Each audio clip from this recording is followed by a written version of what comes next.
Ang 2D echo with Doppler ay parang ultrasound ng puso.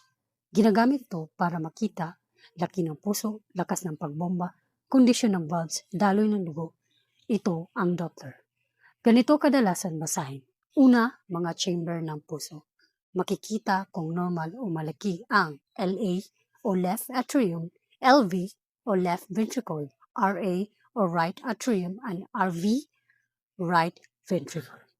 Pangalawa, EF o ejection fraction. Ito ang lakas ng pagbomba ng puso.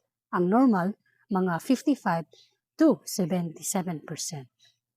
Pangatlo, ang valve findings. Ito ang pinakamalaga sa may RHD. Makikita mitral valve, aortic valve, tricuspid valve, pulmonic valve. Pang-apat, ang Doppler. Ito naman ang sumusukat sa bilis at direksyon ng dugo.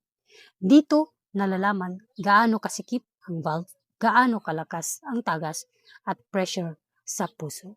Arang panglima, pressure measurements, pulmonary artery pressure o PAP, pressure papuntang baga. Kapag mataas, may pulmonary hypertension. Arang panganim ay ang valve area. Sa stenosis, sinusukat gaano kaliit. Halimbawa, mitral valve area. Ang normal ay 4 to 6 cm squared. Arang severe stenosis below 1.5 cm squared. Mas maliit, mas barat. Ito po yung 2D echo ko. Ipapasimpul ko sa tagal. Ang pinaka-main findings ko po ay may malubhang rheumatic heart disease at pinaka-apektado ang mitral valve, tricuspid valve. Una, ang severe mitral stenosis. Nakasulat, severe mitral stenosis. Ibig sabihin, sobrang makitid na ng mitral valve. Ang normal na butas ng mitral valve, mga 4 to 6 cm squared. Sa akin ay 0.6 to 0.7 cm squared lang. Ito ay severe talaga. Parang pintuan na halos di na buksan kaya hirap dumaan dugo. Ang pangalawa, severe mitral regurgitation. Nakasulat, mitral regurgitation severe. Ibig sabihin, hindi lang masikip ang valve, tumatagas din pabalik ang dugo. Parang makitid na pinto, sira pa ang pagsara, kaya madaling hingalin, mapagod, kabahan, dibdib, at mamamaga. Pangatlo, ang calcified valve. Nakasulat, thickened or calcified. Ibig sabihin, matigas na ang valve dahil sa calcium deposits.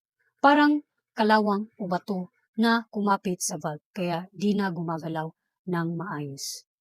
At ang pang-apat, lumaki ang left atrium. Nakasulat, dilated left atrium. Ang normal, mga 2.6 to 3.6 cm. Sa akin, 6.8 cm. Malaki na talaga. Nangyayari ito dahil sa hirap tumaan dugo sa mitral valve kaya nag-iipon pressure. Ito rin ang dahilan bakit mataas risk ng atrial fibrillation, blood clot, at stroke. Kaya importante ang warfarin ko. At ang panglima, tricuspid regurgitation severe. Nakasulat, severe tricuspid regurgitation. Ibig sabihin, malakas din ang tagas sa right side valve.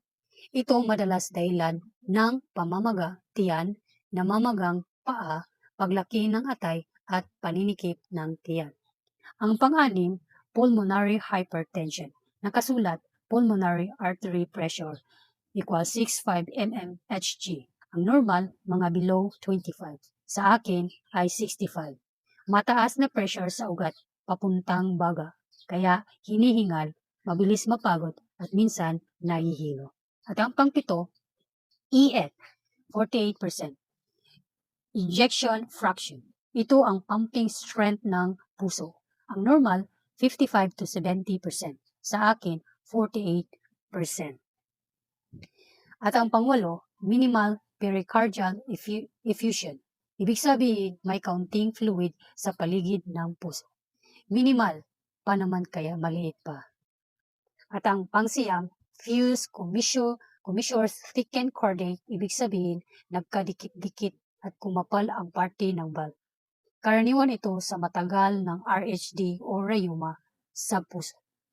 Buod ng result ko, may severe mitral stenosis, severe mitral regurgitation, severe tricuspid regurgitation, moderate pulmonary hypertension, calcified valves, lumaking left atrium, bahagyang paghina ng pumping. Ito ay advanced rheumatic valve disease na bakit madalas nirerekomenda operation dito.